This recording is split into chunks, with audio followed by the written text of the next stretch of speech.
कि पूरे भारत के लोग कश्मीर से लेकर कन्याकुमारी तक, गुजरात से लेकर आसाम तक सभी भाई एकजुट हों और इस बात को समझें। जो आज ये आंदोलन है, ये सिर्फ किसान को बचाने का आंदोलन नहीं है। ये जो आंदोलन है, ये देश को बचाने वाले नौजवानों, किसानों, जवानों, मजदूरों बनाम देश को बेचने वाले राजनेताओं और बड़े बड़े कॉर्पोरेट घरानों का आंदोलन है। ये सत्य बनाम असत्य, न्याय बनाम अन्याय, सच बनाम झूठ का आंदोलन है। जीत सच की ही होगी। तो अडानी को कोई जरूरत नहीं है 2 रुपए किलो अनाज देना। अडानी को चुनाव लड़ने, अडानी को वोट नहीं चाहिए।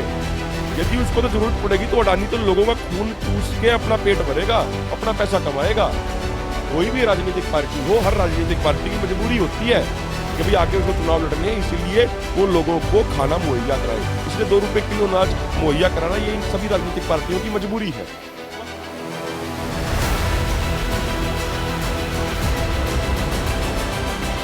ये 3 काले कानून ला दिए और इसके अलावा सबसे महत्वपूर्ण बात मैं आपको बताऊं, 3 साल तक, पहले कार्यकाल में 3 सालों तक इन्होंने देश को ये नहीं बताया कि किसानों की आत्महत्या कितनी हुई है उन सालों में। एनसीआरबी का डाटा इन्होंने छुपा दिया क्योंकि इनके राज में किसानों की आय नहीं बल्कि किसानों की आत्महत्या, उनके खर्चे दोगुने हो गए। पूरी दुनिया में आज हमारा डंका बज रहा है। पूरी दुनिया भारत के किसानों को सैल्यूट कर रही है कि भाई ये किस माटी के बने हैं। पूरी ठंड इन्होंने निकाल दी, हाड़ कपाने वाली सर्दी इन्होंने निकाल दी, लेकिन एक पत्ता नहीं टूटा। मनुष्यों की तो क्या बात करें, आप देखिए हमारे आंदोलन में पशु और पक्षी भी भरपेट खाना खा रहे हैं, उनकी भी मौज हो रही है। तो आंदोलन ये ऐसा आंदोलन है जो देश की दशा और दिशा तय करेगा। ये इस बात को तय करेगा कि देश में कॉर्पोरेट घरानों की चलेगी या किसानों और नौजवानों की चलेगी।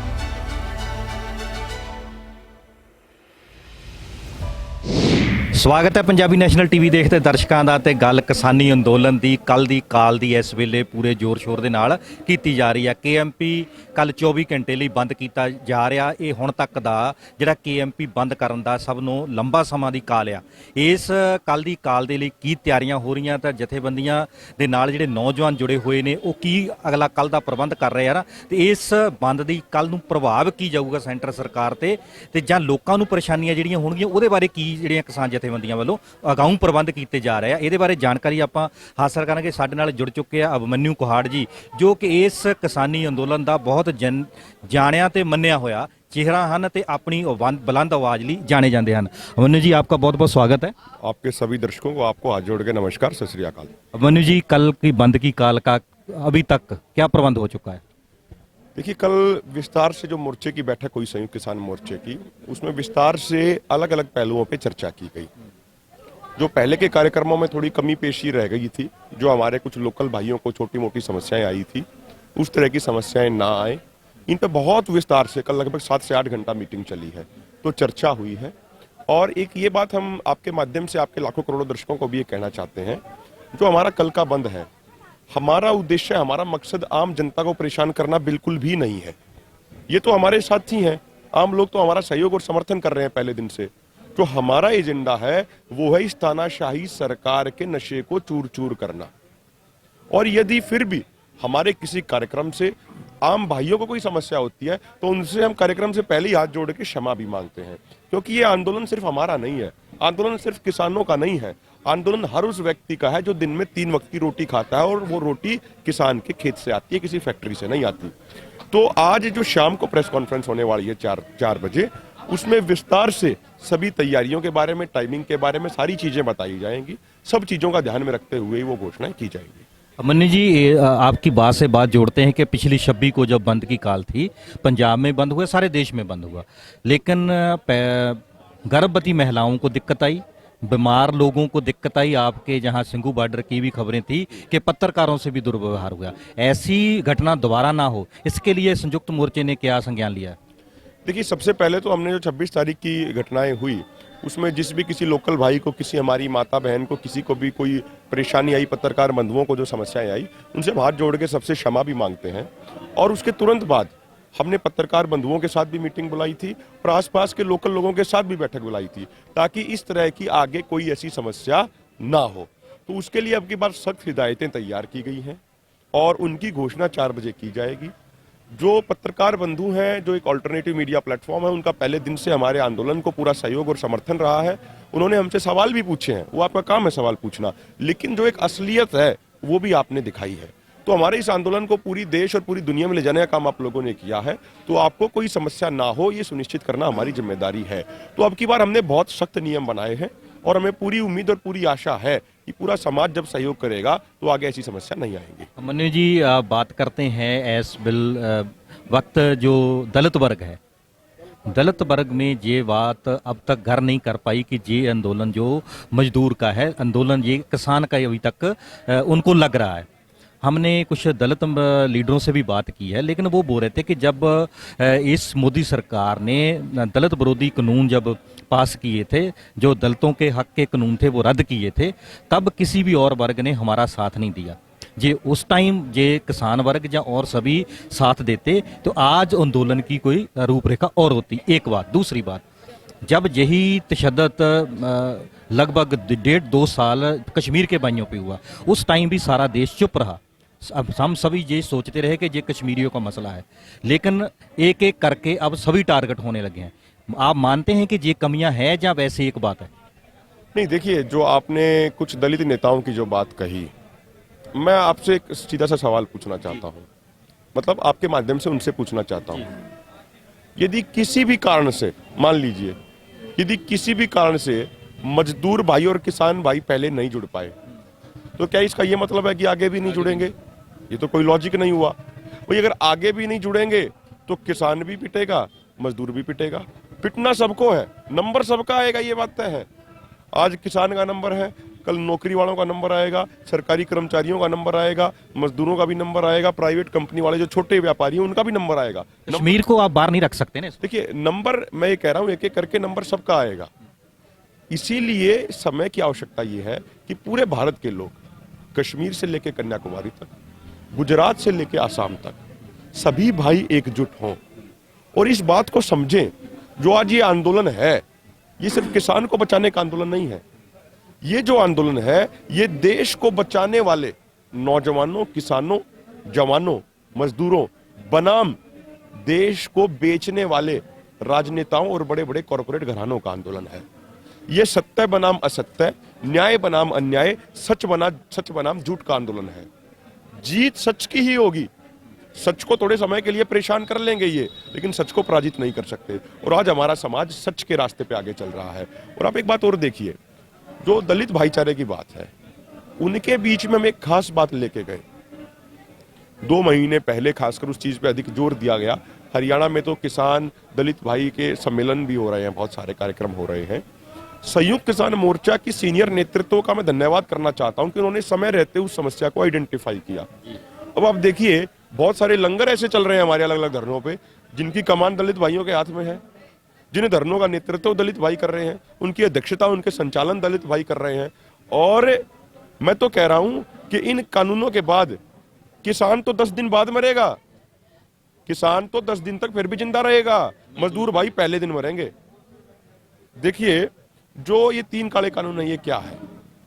बेसिकली जो एफसीआई को बेचने की साजिश आज रची जा रही है, यदि एफसीआई खत्म हो गया, यदि एफसीआई का प्राइवेटाइजेशन हो गया, तो फिर गरीब भाइयों को 2 रुपए किलो अनाज मिलना भी बंद होगा। जहां किसानों की प्रोक्यूरमेंट खत्म होगी, किसानों की प्रोक्यूरमेंट बंद होगी, तो पीडीएस सिस्टम के माध्यम से 2 रुपए किलो अनाज मिलना भी बंद होगा। जब अडानी के साइलोज में ही सारा गोदाम, उनके गोदामों में ही सारा अनाज स्टोर होगा, तो अडानी को कोई जरूरत नहीं है 2 रुपए किलो अनाज देना। अडानी को चुनाव नहीं लड़ने, अडानी को वोट नहीं चाहिए। यदि उसको तो जरूरत पड़ेगी तो अडानी तो लोगों का खून चूस के अपना पेट भरेगा, अपना पैसा कमाएगा। कोई भी राजनीतिक पार्टी हो, हर राजनीतिक पार्टी की मजबूरी होती है कि भाई आगे उसको चुनाव लड़ने हैं, इसीलिए वो लोगों को खाना मुहैया कराए, इसलिए 2 रुपए किलो अनाज मुहैया कराना ये इन सभी राजनीतिक पार्टियों की मजबूरी है। अब आप देखिए कि 2014 में एफसीआई के ऊपर कर्जा कितना था? 91,000 करोड़ रुपए का। आज एफसीआई के ऊपर कर्जा कितना हो गया? 4,09,000 करोड़ रुपए का। 1960 के दशक में एफसीआई बना, 55 साल में कर्जा हुआ 90,000 करोड़ रुपया, और इस सरकार के टाइम में 7 सालों में कर्जा 4 गुना से भी अधिक बढ़ के हो गया 4,09,000 करोड़ रुपए। वजह क्या इसकी? 2016-17 में इन्होंने क्या किया? मोदी सरकार ने 2016-17 से पहले जो हर साल बजट में फूड सब्सिडी के नाम पे जो पैसा अलॉट किया जाता था एफसीआई को, वो पैसों की अलॉटमेंट इन्होंने बंद कर दी और ये कहा कि एफसीआई कर्जा ले। तो पिछले 5 सालों से FCI national small saving fund से कर्जा ले रहा है। और अब इसका गेम समझिए, ये पूरा गेम क्या है। ये किसी भी सरकारी कंपनी को बेचने से पहले क्या करती है मोदी सरकार, पहले उसको घाटे में दिखाएगी, उसके ऊपर भारी भरकम कर्जा दिखाएगी और फिर कहेगी भाई बेच दो। और हमारे भोले लोग भी उनकी बातों, उनके बहकावे में आ जाते हैं कि हाँ भाई कंपनी तो घाटे में चल रही है, कर्ज में चल रही है, इसलिए बेच दो।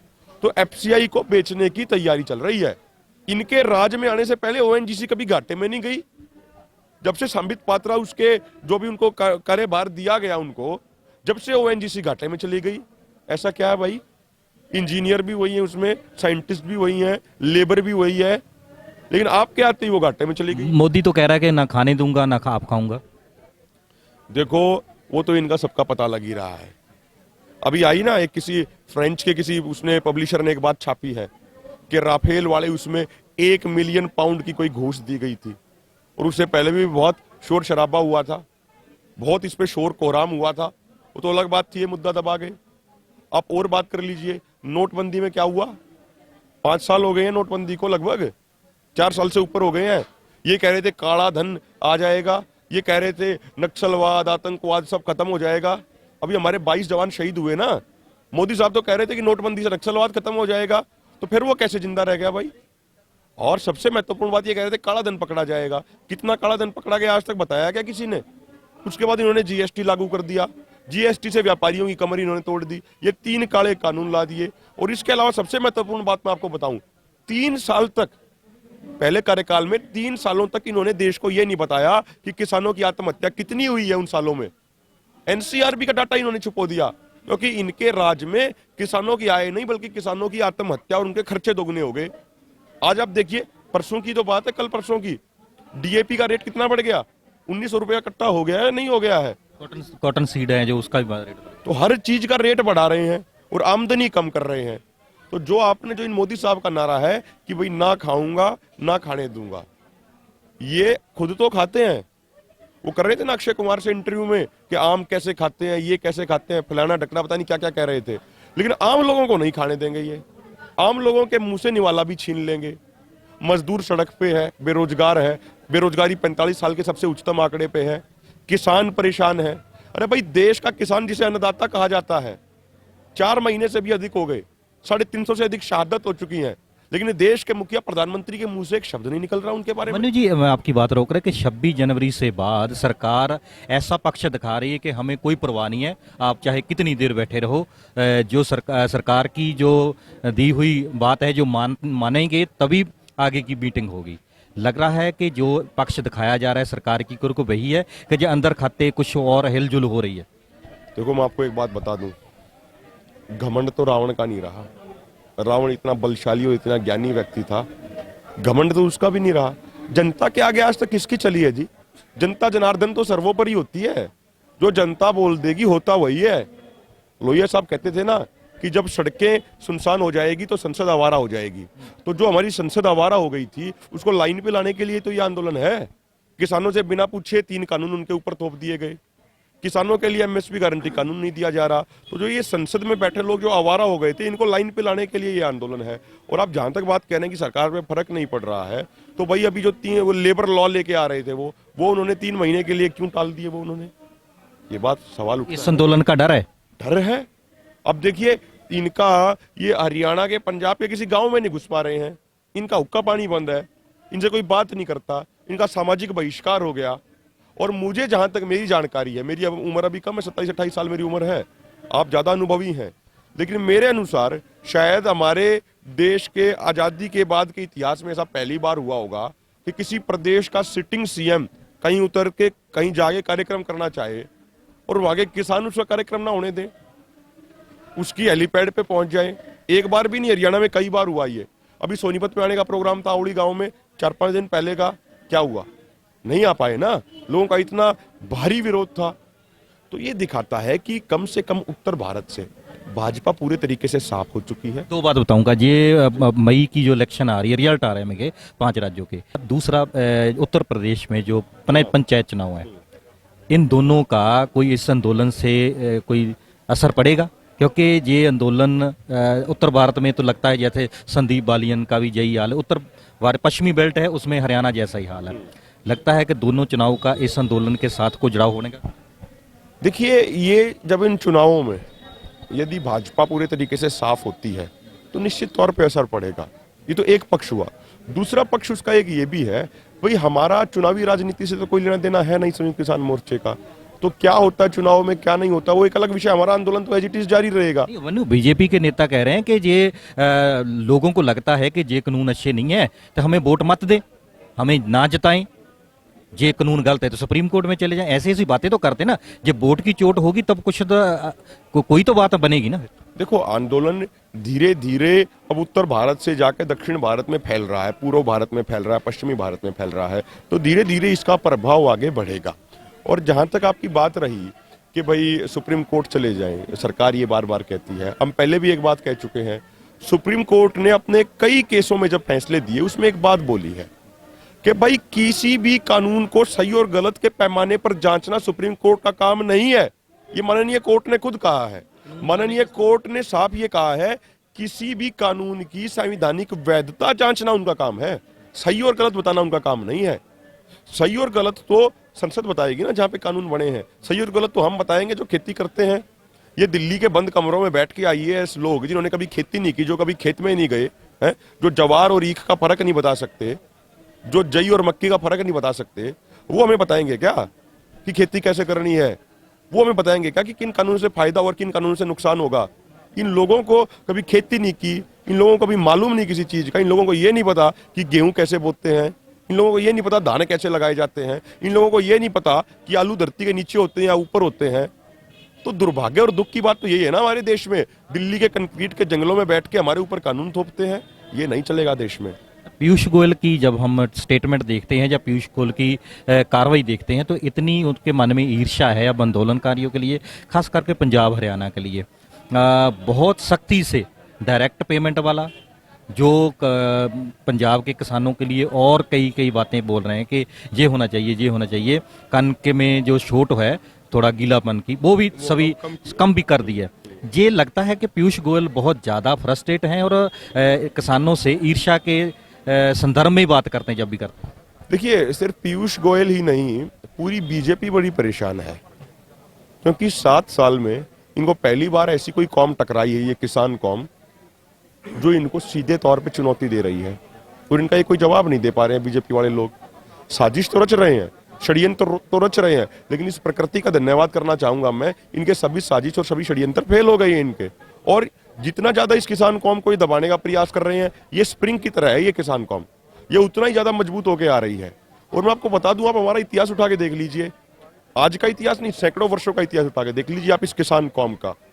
ये कौम दबने वाली नहीं है, ये कौम डरने वाली नहीं है, ये कौम गर्दन कटाना तो जानती है लेकिन गर्दन झुकाना नहीं जानती है कौम। और सबसे प्लस पॉइंट ये है कि मैं संयुक्त किसान मोर्चा के एक सीनियर लीडरशिप को धन्यवाद करना चाहता हूं। इन्होंने इस आंदोलन को पहले दिन से पूर्ण तरीके से शांतिपूर्ण रखा, और इस बात से बीजेपी वाले और ज्यादा परेशान हैं कि ये इतने शांतिपूर्ण कैसे बैठे हैं। पूरी दुनिया में आज हमारा डंका बज रहा है, पूरी दुनिया भारत के किसानों को सैल्यूट कर रही है कि भाई ये किस माटी के बने हैं। पूरी ठंड इन्होंने निकाल दी, हाड़ कपाने वाली सर्दी इन्होंने निकाल दी, लेकिन एक पत्ता नहीं टूटा। मनुष्यों की तो क्या बात करें, आप देखिए हमारे आंदोलन में पशु और पक्षी भी भरपेट खाना खा रहे हैं, उनकी भी मौज हो रही है। तो आंदोलन ये ऐसा आंदोलन है जो देश की दशा और दिशा तय करेगा। ये इस बात को तय करेगा कि देश में कॉर्पोरेट घरानों की चलेगी या किसानों और नौजवानों की चलेगी। मुन्नी जी, लगता है कि जो पहले हमारे धार्मिक धर्म चल रहे थे उससे बड़ा अब किसानी धर्म बन गया, किसान की एक अलग पहचान बन गई। अब हर आदमी ये नहीं कहता मैं हिंदू हूँ, मैं सिख हूँ, या मैं मुसलमान हूँ, हर आदमी ये कहता है मैं किसान हूँ, जो मैं किसान के साथ हूँ। ये बदलाव तो आया ना। बिल्कुल निश्चित तौर पे। देखिए, बीजेपी क्या करती है, बीजेपी नहीं, मैं कहूंगा सभी राजनीतिक पार्टियां, कोई थोड़ा करती है कोई ज्यादा करती है। ये क्या करते हैं, ये लोगों को धर्म और जाति के नाम पे बांट के अपनी राजनीतिक फसल बोते हैं और अपनी राजनीतिक फसल काटते हैं। इस आंदोलन ने क्या किया, इस आंदोलन के बाद कोई व्यक्ति ये नहीं कहता कि मैं हिंदू हूं, सिख हूं, ईसाई हूं, मुसलमान हूं, ना, वो कहता है ना मैं हिंदू, ना मैं सिख, ना मैं ईसाई, ना मैं मुसलमान, सबसे पहले मैं किसान हूं, उसके बाद कोई मेरा धर्म या कोई मेरी जाति है। और देखिए, हमारा धर्म और जाति क्या है, हमारा धर्म तो ये है कि हम मेहनत करें और पूरे देश का और दुनिया का पेट भरें। हमारी जाति क्या है, हम ईमानदारी से काम करते हैं, यही हमारी जाति है, यही हमारा धर्म है। और देखिए, जब तक ये किसान कौम किसान बनके इकट्ठे नहीं रहेंगे, जब तक तब तक हमारा शोषण होता रहेगा। और जिस दिन हम किसान मजदूर नौजवान एक हो जाएंगे, किसी राजनीतिक पार्टी की हैसियत नहीं है वो हमारे खिलाफ कानून बना दे, ये हमारे कदमों में रहेंगे ही है। और क्या कहता हमारा संविधान, ये राजनेता मालिक नहीं है, ये राजनेता जनता के नौकर हैं। जब ये आंदोलन सफल होगा तो इनकी असली जो जगह है वहां पर इनको लेके आएंगे। असली मालिक जनता जनार्दन है, जनता से ऊपर कोई नहीं होता लोकतंत्र में। जो ये चुने हुए प्रतिनिधि हैं ये जनता के नौकर हैं और इनको नौकर के तरीके से ही काम करना चाहिए। मालिक जनता है, जनता की सुननी चाहिए। ਸ਼ਰਮਾ ਜੀ ਤੁਹਾਨੂੰ ਸਵਾਲ ਕਰਦੇ ਆ ਕਿ ਤੁਸੀਂ ਹਿੰਦੂ ਧਰਮ ਨਾਲ ਸੰਬੰਧ ਰੱਖਦੇ ਹੋ ਕਿ ਹਿੰਦੂ ਧਰਮ ਰਾਮ ਦਾ ਰਾਜ ਇਦਾਂ ਦਾ ਸੀ ਜਿੱਦਾਂ ਦਾ ਬੀਜੇਪੀ ਨੇ ਇਸ ਵੇਲੇ ਧਰਮਾਂ ਦੀਆਂ ਲੜਾਈਆਂ ਪਾ ਕੇ ਵੋਟ ਨੂੰ ਇੱਕ ਹਥਿਆਉਣ ਦਾ ਜਰੀਆ ਬਣਾ ਲਿਆ। ਦੇਖੋ ਬੀਜੇਪੀ ਨੇ ਤਾਂ ਕੋਈ ਹੱਥਕੰਡਾ ਨਹੀਂ ਕੀਤਾ ਛੱਡਿਆ ਜਿਹੜਾ ਇਸ ਅੰਦੋਲਨ ਨੂੰ ਜਾਂ ਇਸ ਲੋਕਾਂ ਨੂੰ ਧਰਮਾਂ ਦੇ ਨਾਂ ਤੇ ਲੜਾਉਣ ਦਾ। 26 ਦੀ ਵੀ ਜਿਹੜੀ ਘਟਨਾ ਹੋਈ ਆ 26 ਜਨਵਰੀ ਦੀ, ਮੈਂ ਉੱਤੇ ਵਿਸਤਾਰ ਨਾਲ ਦੱਸਾਂ ਤਾਂ ਉਹ ਵੀ ਇੱਕ ਇਦਾਂ ਦਾ ਕਾਰਡ ਬੀਜੇਪੀ ਨੇ ਖੇਡਿਆ ਵਿੱਚ ਜਿਹੜਾ ਹਿੰਦੂ ਸਿੱਖ ਭਾਈਚਾਰੇ ਨੂੰ ਆਪਸ ਵਿੱਚ ਲੜਾਉਣ ਦਾ ਕੰਮ ਕੀਤਾ। ਪਰ ਜਿੱਥੇ ਅਸੀਂ ਇਸ ਨਕੰਮੀ ਸਰਕਾਰ ਨੂੰ ਕੋਸਦੇ ਆ, ਨਾਲ ਇੱਕ ਮੁੱਦੇ ਤੇ ਅਸੀਂ ਧੰਨਵਾਦ ਵੀ ਕਰਦੇ ਆ। ਪੰਜਾਬ ਦੇ ਵਿੱਚ ਪਹਿਲਾਂ ਹੀ ਭਾਈਚਾਰਾ ਬਹੁਤ ਕਾਇਮ ਸੀ, ਪਰ ਇੱਥੇ ਆਉਣ ਨਾਲ ਇਹ ਭਾਈਚਾਰਾ ਇੰਨਾ ਕੁ ਮਜ਼ਬੂਤ ਕਰ ਦਿੱਤਾ, ਜਿੱਥੇ ਅਦਰ ਸਟੇਟਾਂ ਦੇ ਵੀ ਭਾਈਚਾਰਾ ਕੋਈ ਇਹ ਨਹੀਂ ਪੁੱਛ ਕੇ ਵੀ ਤੂੰ ਕੌਣ ਆ ਜਾਂ ਕਿਹੜੇ ਧਰਮ ਨਾਲ ਸੰਬੰਧ ਆ, ਬਸ ਇਹ ਵੀ ਅਸੀਂ ਕਿਸਾਨ ਆ, ਤੁਸੀਂ ਖੇਤੀ ਕਰਦੇ ਆ। ਅੱਜ ਸਾਡਾ ਪਹਿਲਾ ਧਰਮ ਜਿਹੜਾ ਸੀ ਉਹ ਕਿਸਾਨੀ ਬਣ ਗਿਆ। ਤੇ ਜਿਹੜੀ ਇਹ ਚਾਲਾਂ ਚੱਲਦਾ ਇਹ ਕਿਤੇ ਵੀ ਕਾਮਯਾਬ ਨਹੀਂ ਹੋਣੀਆਂ। ਭਾਈਚਾਰਾ ਦੇਖੋ, ਮੈਂ ਪੰਜਾਬ ਦੀ ਧਰਤੀ ਤੋਂ, ਗੁਰੂਆਂ ਪੀਰਾਂ ਦੀ ਧਰਤੀ ਤੋਂ ਆ, ਮੇਰਾ ਬਾਪ ਵੀ ਉਹ ਗੁਰੂ ਗੋਬਿੰਦ ਸਿੰਘ ਜੀ ਹੈ, ਕਿਉਂਕਿ ਅਸੀਂ ਉਸੇ ਅਨਾਜ ਤੋਂ, ਉਸੇ ਧਰਤੀ ਦੀ ਮਿੱਟੀ ਚੋਂ ਆਏ ਆ, ਉੱਥੋਂ ਹੀ ਅਸੀਂ ਅੰਨ ਖਾਂਦੇ ਆ। ਤੇ ਸਰਕਾਰ ਨੇ ਤਾਂ ਇਹਨੂੰ ਅੰਦੋਲਨ ਨੂੰ ਬਦਨਾਮ ਕਰਨ ਲਈ ਕੋਈ ਕਸਰ ਨਹੀਂ ਛੱਡੀ। ਜਿੱਦਣ ਅਸੀਂ ਪੰਜਾਬ 'ਚ ਬੈਠੇ ਸੀ ਉਦੋਂ ਇਹਨਾਂ ਨੂੰ ਕੋਈ ਪੋਲੀਟੀਕਲ ਪਾਰਟੀ ਸਟੈਂਡ ਕਰਦੀ ਸੀ ਅੰਦੋਲਨਕਾਰੀਆਂ ਨੂੰ। ਜਿੱਦਣ ਅਸੀਂ ਇੱਥੇ ਆ ਕੇ ਬੈਠ ਗਏ ਸਿੰਘੂ ਬਾਰਡਰ ਤੇ, ਇਹ ਖਾਲਿਸਤਾਨ ਲੈਣ ਆ ਗਏ ਆ। ਫਿਰ ਇਹ ਆ ਗਿਆ ਜੀ ਇਹ ਲੈਫਟੀ ਆ, ਇਹ ਇਨਕਲਾਬ ਲੈਣ ਆ ਗਏ ਆ। ਅਖੀਰ ਕਿ ਆਪਾਂ ਕਹਿ ਲਈ ਵੀ ਅੰਦੋਲਨ ਨੂੰ ਬਦਨਾਮ ਕਰਨ ਲਈ ਸਰਕਾਰ ਨੇ ਕੋਈ ਕਸਰ ਨਹੀਂ ਛੱਡੀ ਤੇ ਧਰਮਾਂ ਦੀ ਲੜਾਈ ਕਰਾਉਣ ਦੇ ਵਿੱਚ ਵੀ ਕੋਈ ਕਸਰ ਨਹੀਂ, ਜਿੱਦਾਂ ਮੁੱਦੇ ਤੋਂ ਭਟਕਾਉਣ ਦੀ ਕਸਰ ਛੱਡੀ ਆ। ਪਰ ਸਾਡਾ ਭਾਈਚਾਰਾ ਕਾਇਮ ਆ, ਹੋਰ ਵੀ ਜ਼ਿਆਦਾ ਕਾਮਯਾਬ ਹੋਇਆ ਆ ਤੇ ਭਾਈਚਾਰਾ ਸਾਡਾ ਹੋਰ ਵੀ ਮਜ਼ਬੂਤ ਹੋਇਆ ਆ। ਸਾਡਾ ਜਿੱਥੇ ਲੰਗਰ ਆ, ਇੱਕ ਸਾਈਡ ਤੇ ਸਾਡੇ ਨਿਹੰਗ ਜਥੇਬੰਦੀ ਬੈਠੀ ਆ, ਦੂਸਰੀ ਸਾਈਡ ਤੇ ਸਾਡੇ ਮੁਸਲਮਾਨ ਭਾਈਚਾਰੇ ਦਾ ਲੰਗਰ ਆ। ਸ਼ਾਮ ਨੂੰ ਅਸੀਂ ਇਕੱਠੇ ਬੈਠ ਕੇ ਲੰਗਰ ਛਕਦੇ ਆ, ਪ੍ਰਸ਼ਾਦਾ ਛਕਦੇ ਆ। ਕਿਤੇ ਧਰਮਾਂ ਦੀ ਗੱਲ ਨਹੀਂ। ਇਹ ਸਰਕਾਰ ਦਾ ਜੋ ਬਹੁਤ ਵੱਡਾ ਇੱਕ ਇਲਜ਼ਾਮ ਸੀ, ਬਹੁਤ ਵੱਡੀ ਉਹਦੀ ਨਕਮੀ ਸਾਜ਼ਿਸ਼ ਸੀ, ਉਹ ਕਦੀ ਵੀ ਕਾਮਯਾਬ ਨਹੀਂ ਹੋਗੀ। ਇਸ ਅੰਦੋਲਨ ਇੱਕ ਭਾਈਚਾਰਾ ਬਹੁਤ ਵੱਡੇ ਲੈਵਲ ਤੇ ਕਾਮਯਾਬ ਤੇ ਮਜ਼ਬੂਤ ਕੀਤਾ।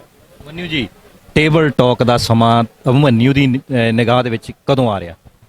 देखिए, ये तो सरकार को तय करना है बातचीत कब होंगी। संयुक्त किसान मोर्चा का एक मानना है सैद्धांतिक तौर पे कि हमारा पूर्ण तरीके से लोकतंत्र में विश्वास है और लोकतंत्र में किसी भी मुद्दे का समाधान बातचीत से ही होता है। लेकिन बातचीत के लिए औपचारिक तरीके से न्योता आएगा जब ही बातचीत होगी।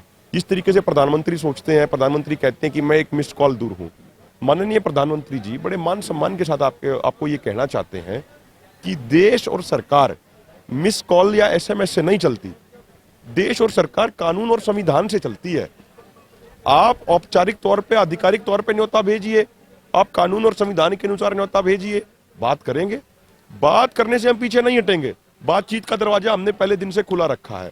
लेकिन भाई बातचीत करने जब ही जाएंगे जब न्योता आएगा। अब बिना न्योता के हम कहें कि जी हम बातचीत करेंगे, किससे बातचीत करेंगे भाई? कहां पे बातचीत करेंगे? हम तो फरियादी हैं, फरियाद लेके आए, अपनी मांग लेके आए हैं। अब हमारी मांगों को पूरा करना, हमसे बातचीत करना सरकार का काम है। और ये सरकार जितना लेट कर रही है उतना ही हमारे लोकतंत्र को कलंकित करने का काम कर रही है। क्योंकि एक तरफ तो हम कहते हैं कि हिंदुस्तान का लोकतंत्र दुनिया का सबसे बड़ा लोकतंत्र है, लेकिन आज हमारे लोकतंत्र में स्थिति क्या है? यहाँ किसानों की नहीं सुनी जा रही, यहाँ जवानों की नहीं सुनी जा रही, यहाँ पे दलित भाइयों की नहीं सुनी जा रही, यहाँ पे माइनॉरिटी वाले भाइयों की नहीं सुनी जा रही। तो ये लोकतांत्रिक सिस्टम तो नहीं है ना। तो लोकतंत्र के अंदर सबकी बात सुन के सबको विश्वास में लेके काम करना चाहिए। संयुक्त मोर्चे के लीडर अभी जो खास करके राकेश टिकैत या और लीडर भी हैं जो पंजाब के भी हैं, ये बोल रहे हैं कि हम संसद पे गेहूं उगाएंगे, संसद के अंदर जाएंगे, तो वहाँ की कुर्सी पर बैठेंगे। ऐसे बयानों का सहारा लेके कुछ तत्व इसका फिर फायदा उठाते हैं। आपकी 10 मई की जो काल है संसद जाने की, इस बयानों का सहारा लेकर फिर दोबारा 26 जनवरी वाली घटना का रास्ता खुल रहा है। इस बात का ख्याल रखना चाहिए या नहीं रखना चाहिए? नहीं, देखिए, मैं आपको एक बात स्पष्ट कर देना चाहता हूं कि संयुक्त किसान मोर्चा ने अभी संसद मार्च की कोई डेट तय नहीं की है। डेट अभी कोई तय नहीं हुई है। ये कहा है कि मई की शुरुआत में, ये कहा है। और जहां तक ये बात है, हमारे सभी नेता हमारे लिए मान सम्मान के योग्य हैं। कई बार क्या होता है, जब आप पब्लिक मीटिंग में होते हैं तो लोगों को समझाने के लिए गांव देहात की भाषा में बोलना पड़ता है, लेकिन वो अपने बात के साथ ही एक बात और कहते हैं, हर मीटिंग में वो ये बात कहते हैं कि भाई फैसला वही लगेगा, फैसला वही लागू होगा जो संयुक्त किसान मोर्चे का सिंगू बॉर्डर से आएगा। तो इससे बातें साफ हो जाती हैं कि भाई हम सभी लोगों से ये बात कहना चाहते हैं, मेरे भाइयों, खासकर नौजवान भाइयों से, आंदोलन आज अपना इतना मजबूत है, उसका कारण ये है, पूरी दुनिया अपनी वाहवाही कर रही है, उसका कारण ये है कि हम शांतिपूर्ण हैं। यदि हम शांतिपूर्ण रहेंगे तो जीत हमारी निश्चित है। शांति बहादुरों का हथियार होती है और हिंसा कायरों का काम होती है। अपनी किसान कौम बहादुर कौम है, कायर कौम नहीं है। इसीलिए हमें शांतिपूर्ण रहना है, शांतिपूर्ण तरीके से काम करना है। अब इतिहास उठा के देख लीजिए, क्या कभी कमजोर लोगों ने शांति स्थापित की है? क्या शांति तो मजबूत और बहादुर लोगों ने स्थापित की है। पुलिस ने क्या काम किया? शुरू में गड्ढे खोद दिए, लाठीचार्ज किया, आंसू गैस से गोले छोड़े, पानी की बौछारें की, ठंडे पानी की, सर्दी में जब 26 नवंबर को हम आ रहे थे। तो हिंसा तो सरकार ने करी है, तो असल में सरकार कमजोर है, किसान कौम तो मजबूत है ना। तो हमें इसी तरीके से शांतिपूर्ण रहना है, और यदि किसी भी उकसावे में आके हमारी शांति भंग हुई तो हमारे आंदोलन को इतना बड़ा नुकसान होगा शांति भंग होने से कि आने वाली पीढ़ियां भी उसकी भरपाई नहीं कर पाएंगे। मनु जी आपका बहुत बहुत धन्यवाद। दो गल्लां सामने निकल के आईਆਂ, ਇੱਕ ਤਾਂ ਮਨੂ ਨੇ ਕਿਹਾ ਕਿ ਜਿਹੜੀ ਸ਼ਾਂਤੀ ਆ ਉਹ ਸਾਡੀ ਬਹਾਦਰੀ ਦਾ ਸਬੂਤ ਆ, ਤੇ ਜਿਹੜੀ ਕੋਈ ਹਿੰਸਾ ਹੋਊਗੀ ਜਾਂ ਕੋਈ ਅੱਗੇ ਆਉਣ ਵਾਲੇ ਸਮੇਂ ਦੇ ਵਿੱਚ ਵੀ ਤੇ ਉਹ ਸਾਡੀ ਕਮਜ਼ੋਰੀ ਦਾ ਹਿੱਸਾ ਬਣੂਗੀ। ਅੰਦੋਲਨ ਆਉਣ ਵਾਲੀਆਂ ਪੀੜ੍ਹੀਆਂ ਤੱਕ ਵੀ ਫਿਰ ਉਹਦੀ ਭਰਪਾਈ ਨਹੀਂ ਕਰ ਪਾਊਗਾ। ਦੂਸਰਾ ਉਹਨਾਂ ਨੇ ਇੱਕ ਨਵੀਂ ਵੱਡੀ ਗੱਲ ਕਹੀ ਆ ਵੀ ਇਸ ਵੇਲੇ ਕੋਈ ਸਿੱਖ ਕੌਮ ਨਹੀਂ, ਕੋਈ ਹਿੰਦੂ ਕੌਮ ਨਹੀਂ, ਕੋਈ ਮੁਸਲਮਾਨ ਕੌਮ ਨਹੀਂ, ਇਸ ਵੇਲੇ ਕਿਸਾਨੀ ਸਭ ਨੂੰ ਵੱਡੀ ਕੌਮ ਆ, ਤੇ ਕਿਸਾਨ ਕੌਮ ਦੇ ਨਾਲ ਇਹ ਕਿਸਾਨੀ ਧਰਮ ਇਸ ਵੇਲੇ ਸਭ ਨੂੰ ਵੱਡਾ ਹੋ ਚੁੱਕਾ ਆ। ਇਹ ਸਨ ਅਭਿਮਨਯੂ ਸਾਡੇ ਨਾਲ ਜੁੜੇ ਹੋਏ, ਜੋ ਹਰਿਆਣੇ ਦੇ ਬਹੁਤ ਵੱਡੇ ਕਿਸਾਨ ਨੇਤਾ ਦੇ ਵਿੱਚ ਆਪਣਾ ਥਾਂ ਰੱਖਦੇ ਆ। ਅਭਿਮਨਯੂ ਕਹਾੜ ਜੀ ਨੇ ਵਿਵਾਕੀ ਦੇ ਨਾਲ ਸਟੇਜ ਤੋਂ ਵੀ ਗੱਲਾਂ ਕੀਤੀਆਂ, ਤੇ ਅੱਜ ਪੰਜਾਬੀ ਨੈਸ਼ਨਲ ਟੀਵੀ ਦੇਖਦੇ ਦਰਸ਼ਕਾਂ ਨਾਲ ਵੀ ਗੱਲਾਂ ਕੀਤੀਆਂ।